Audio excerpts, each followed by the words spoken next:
Glenn, thank you so much for joining us today on the SALTovation podcast. Thank you. Thank you for having me. And so, can you share with us a little bit about your background and how you got into state and local tax? Oh, sure. How much time do you have? Right? Whatever you can give us. It's an interesting story. I sort of fell into state and local tax, actually. Right.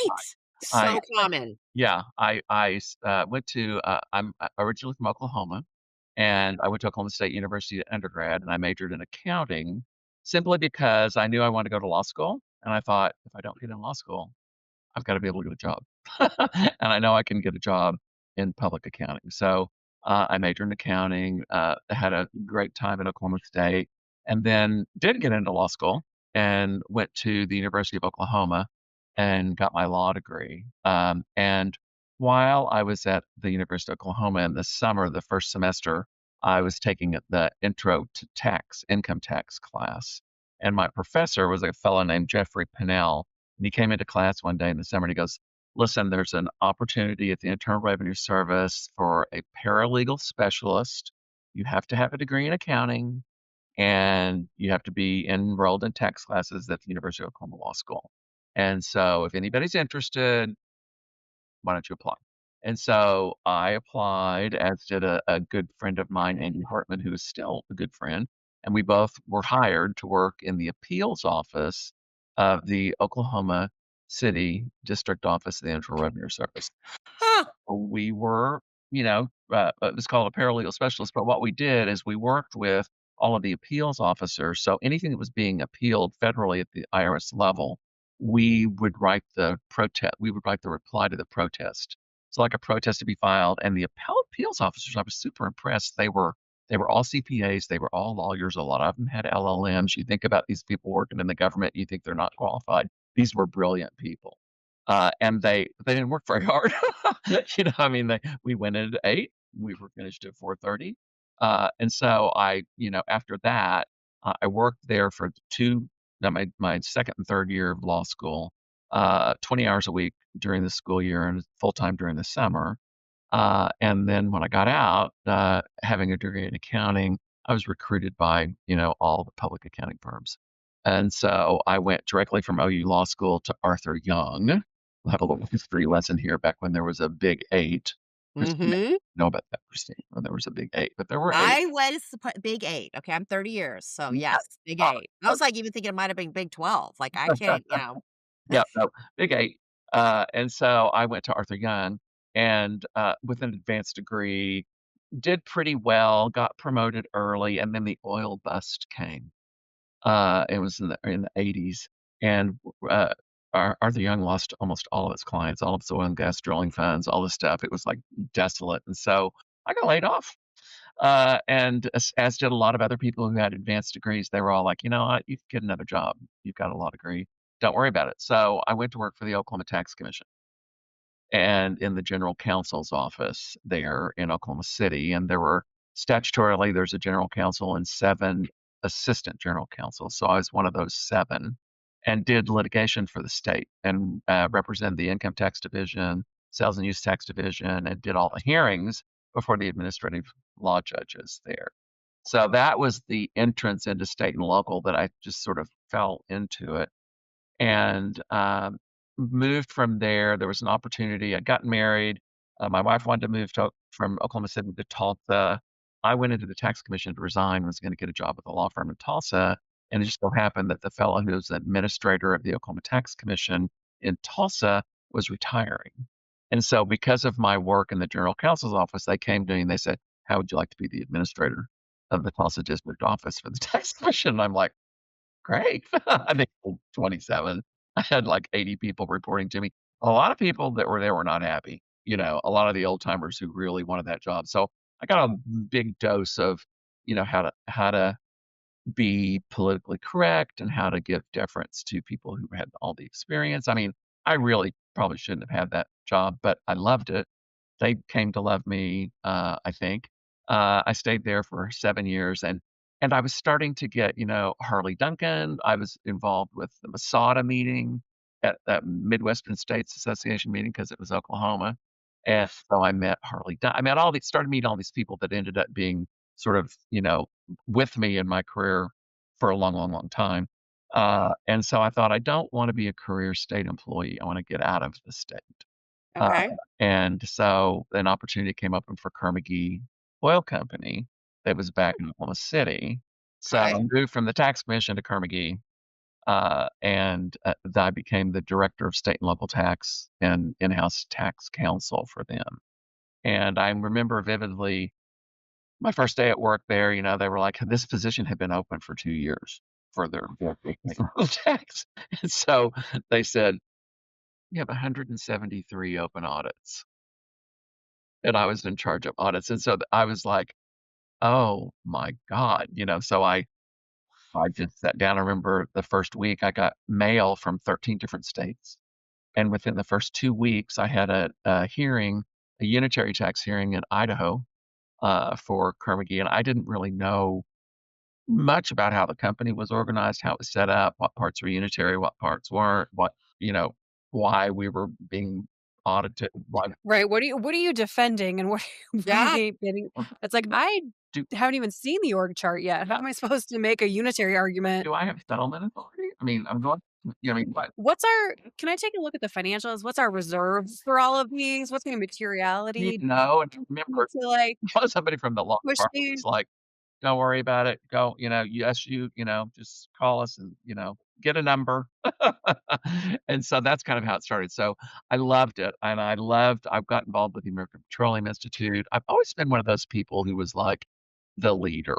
I was president of my high school class. I've just always somehow have I don't know why. It's really usually thankless jobs, but I got on the API SLIFT committee, state and local income and franchise tax.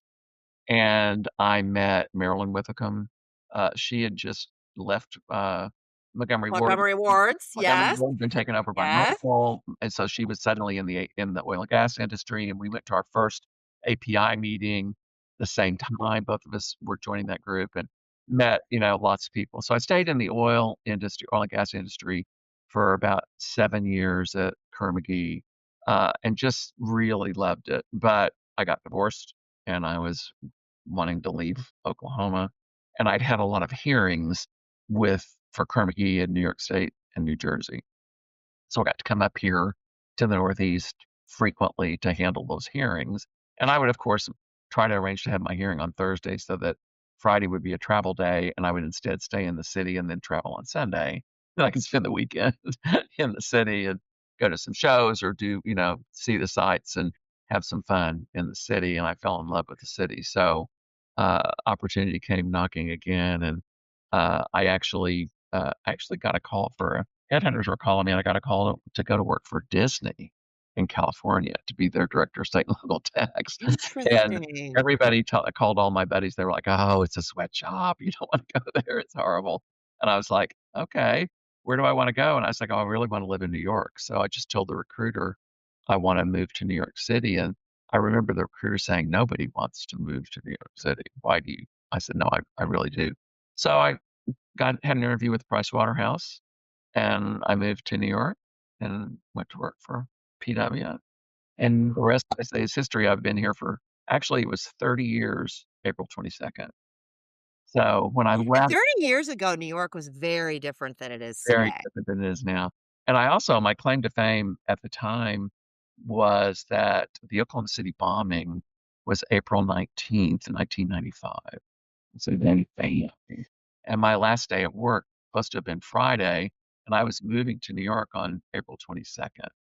So the Carnegie building was 2 blocks from the Murrah building, and my windows exploded uh, at that with that event. And I remember, yeah, that was it. So I went out.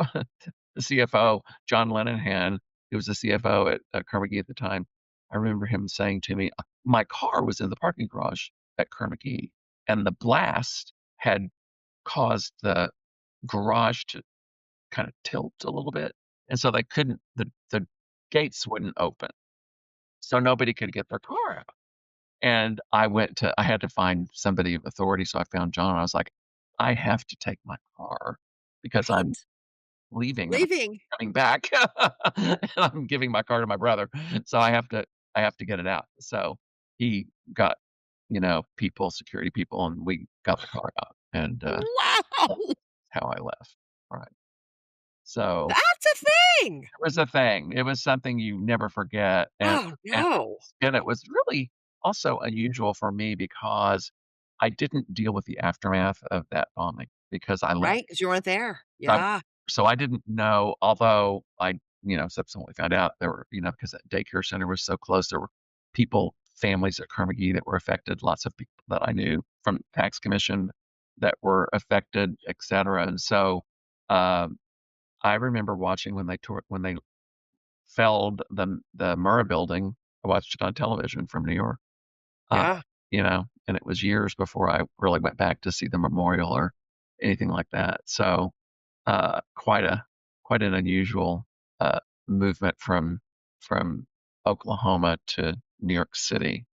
Um, and then I got here, and it's fast, fast, fast, and so many things going on. I loved it, and I often said, the difference was that the clients at BDO were more middle market clients Yeah. than Fortune 50 or Fortune 500 clients, and they needed us.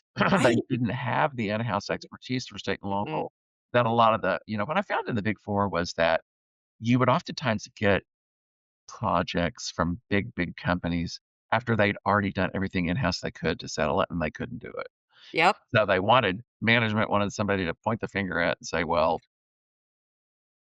Yep. your firm did it or couldn't do it," and Yep. you would get it. So it would almost be a no-win situation. It'd be really, Correct. really hard to settle. Whereas at BDO, they loved you, you helped them, they Yep. saw the value that you brought, and, it was just a different sort of mindset, a little bit more collegial, and I got some of my biggest clients there that stayed with me my my entire career. I was told long ago that, clients have shelf life, and I Yeah. think that's true.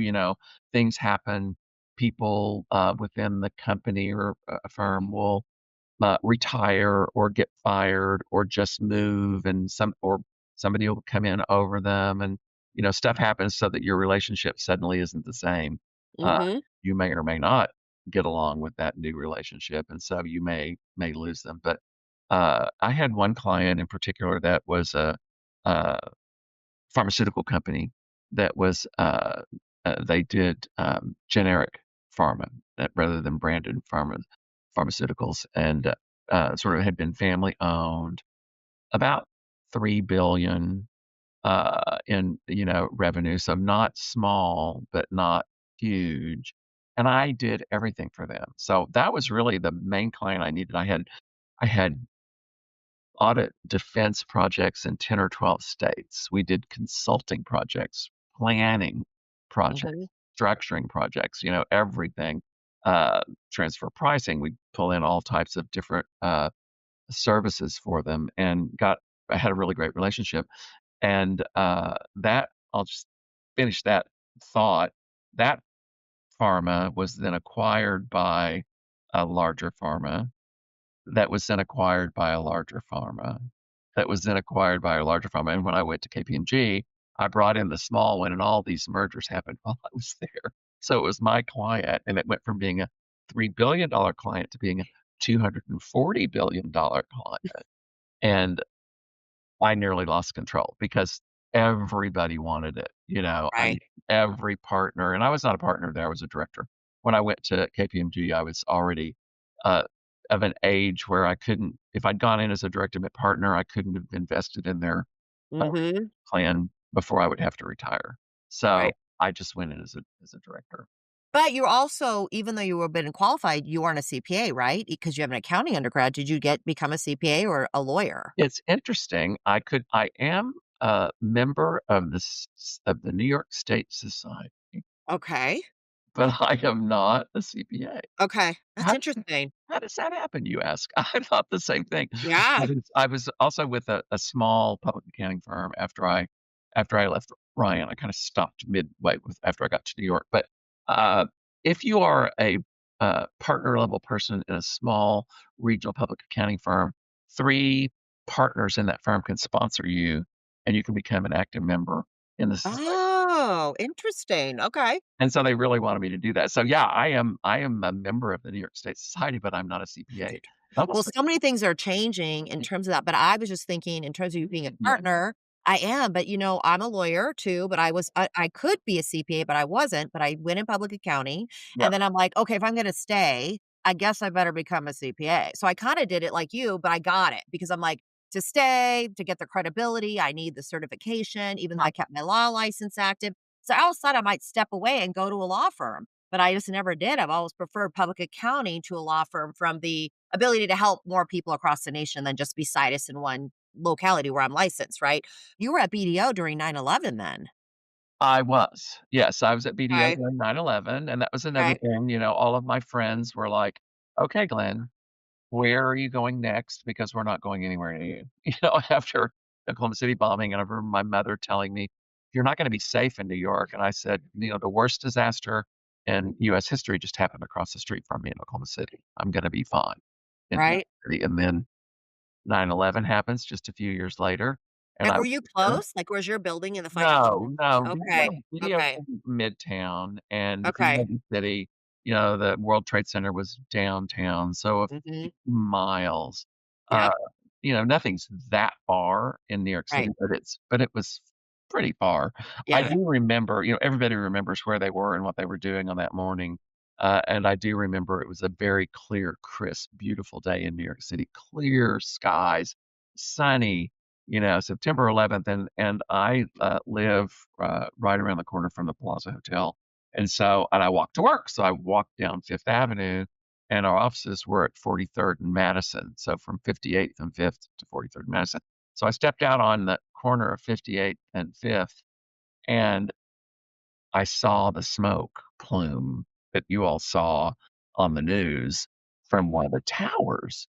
'Cause I remember leaving the apartment and I'd heard, "Oh, the World Trade Center's been hit by a plane." I thought, "Oh, it's probably a helicopter or one of those small Mhm. planes," Something little. I thought. Yep.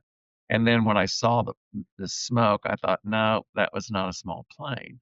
So I went on to work, I got to the office, and I just did everything normally. I stopped and got my coffee at my little coffee shop, before I went in. Mhm. By the time I got in the office, the 2nd plane had hit the 2nd tower, and all the staff, everybody that was in the office it was just pandemonium, and I was a partner, and I just made partner at BDO, and, uh, all of the other partners at BDO were on airplanes going to Chicago for a board meeting, the leaders of the firm.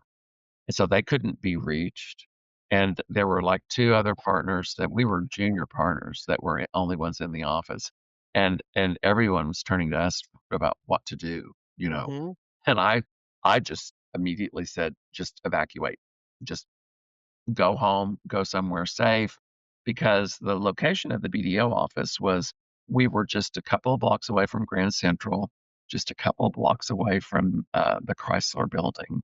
There were other landmarks that were Mhm. very close proximity to the Mhm. office, and nobody knew whether there was gonna be something else, after they started circulating, all the news was, "Oh, there's one that's Pennsylvania," they started talking about the other planes, and so, I just remember saying, "Just," I mean, after having experienced the Oklahoma City bombing, it's like, "We're out." I said, I'm out. I'm leaving, and yeah, I'm your leader, but I'm banning ship, and you need to just leave." I had inherited a case from one of my partners at BDO that was a New York State audit, Okay. and I had continued it because I'd just gotten it and I wasn't ready, and so I'd Mhm. filed for a continuance, and they'd continued it. It was going to be held on 9/11 at 9:30 in the morning in Tower 2. State Department had an office on the 86th floor of Tower 2, and I would have if I had not continued the case, then wouldn't be talking to you today. I would have Oh. and it was so eerie. I didn't realize that until I pulled out the case file again, to start working on the case, and then I should have kept that page, but I couldn't. It was just It was just Yeah, really but the people that you were having the hearing with are probably they no longer with us. they're no longer with So us. did you win the case? Because just by default? You know what's interesting is that all those audit papers were lost, Right? for all those audits, and so, yeah, they kind of went away, because they couldn't really reconstruct them. The people who had worked on them were gone. Horrible time in New York, and just living here and in my building. A lot of people were from Cantor Fitzgerald that lived in my building, or their parents did, and, there were, every day there was a funeral, and there were if it was a police or fireman, they had them at St. Patrick's Cathedral, which is also a walk right down Fifth Avenue from my apartment, so you could tell you could be in an okay mood, and you're walking to work, and you're around the corner, and you start to see the street blocked and hear the bagpipes playing, and then you see the fire trucks down in front of St. Patrick's, and so I always walked right down there and stood and watched them before I went onto the office, but it Yeah. was every day for weeks and weeks, and then they had all the Cantor Fitzgerald funerals in the Central Park. Uh, it was a very trying time, but I think it changed the city. I think it changed the people in the city. I think that people are, I don't know what your experiences have been, either one of you, but people were friendlier after that. I feel it's been They great. they No, help really they welcoming. help Yeah. people on the street, they would help tourists, they would Yep. it was a more collegial, not such a rat race. People actually Mhm. slowed down. I think it's gone right back up, but Yeah. there was a long period of time where it was different, and I think it Yeah. forever. Yeah. As a result of that. But yeah, so Pricewaterhouse BDO, I left BDO and went to Ryan. Okay. Ryan was really very young firm then. I was Mhm. 3rd partner, and Oh, Brett hired me to develop an income franchise tax group within Ryan because they were really, built on the strength of sales and use tax mhm. reverse reviews, and so I'd been the national partner charge of SALT for BDO before I left, and so I went to Ryan to develop the income tax practice, Mhm. and I loved it. It was challenging. It was a unique environment. It's still a unique environment. It's a Mhm. different firm today than it was then. But I signed a 4-year contract from 2006 to 2010, and, I was traveling all the time. We were growing, putting up new offices, and I was starting to get some really good casework and some clients. I mean, Ryan had every client in the world for sales tax, but they had not done income tax for them. Sure. And so that was my challenge, was to get in with those partners who knew a contact at a big, big firm that he did fantastic sales tax work for, and get them to hire us to do income tax work. And so did that, loved it, and then, I had some personal reasons for leaving, and I left, and, I went to a small that's why I went to this small middle market firm, Holtz Mm. Holtz, Rubenstein& and Reminek. Oh, okay. One of my good girlfriends and partners, who's still a good friend, uh, was at BDO with me, and she had gone there to Okay. their estate and gift practice. And so, she contacted me, and next thing I knew, I was there as in charge of their state and local group, but there was no state and local group. So I was to develop that, and, Sure. it was a challenge because I was having to use all the federal or international tax people to do the salt work. I was having Yep. you find it, kill it, do it, and build the pipeline, and, so it was just a little overwhelming, and then it came to light they were gonna be acquired by Baker Tilly. Oh, interesting. Okay. I thought, maybe it's time for me to go back to Big 4. So, Hmm. as that merger was happening, I went to KPMG, and Interesting. he was there, good buddies with, Nikki Crichton and a few other people that I knew really well there, and, had a good time, for a long time, but then, it's sort of like COVID hit, you're working from home. I'm not a partner, but I'm highly paid, and there were just a lot of, writing on the wall. I thought, well, they offered a package. So I took the package, and I was gonna retire. I thought, sort of, kind of. But I didn't know what I really wanted to do, and it was the middle of COVID, and, so I fortunately had saved enough of my rubles that I could afford to sit for a little while, and think about it, and I was on the board of governors for IPT at that time, and, one of the other partners from Ryan, Tricia Fortune, was also on the board. So, Okay. board meeting, and I said, "Hey, I'm not working. I've just left KPMG," and Tricia was like, "Why don't you come back to Ryan?" And I was like, "I don't know." So, Yeah. that's what happened. So, You're a boomerang. yeah, so I am a boomerang, and I gotta tell you, I love it. It's just Yeah.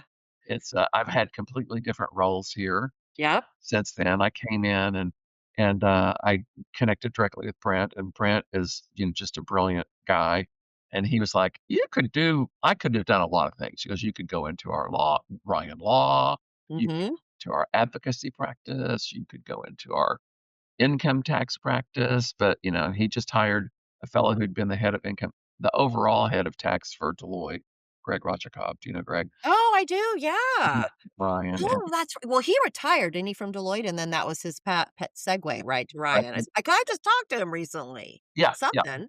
Yeah, Yeah, yeah, okay. he's at Ryan, and so he has the role that I had before, uh, Okay. so I thought, "I don't really wanna do that," so Brent was like, "Why don't you come in and you're really good at selling, business development." He goes, "I put together a team of just 12 partners, who all have industry experience and Mhm. specialty experience, and we're practice leaders like of credits and incentives or Yeah. property or income tax or sales tax, so all these people, great depth of knowledge in a specific area. Because I've put together a group, they're reporting to me, and we're going to hit all of our client base and we're going to cross sell. So if the client just has done sales tax for 20 years, we're going to assign them to you and you're going to sell other services to them.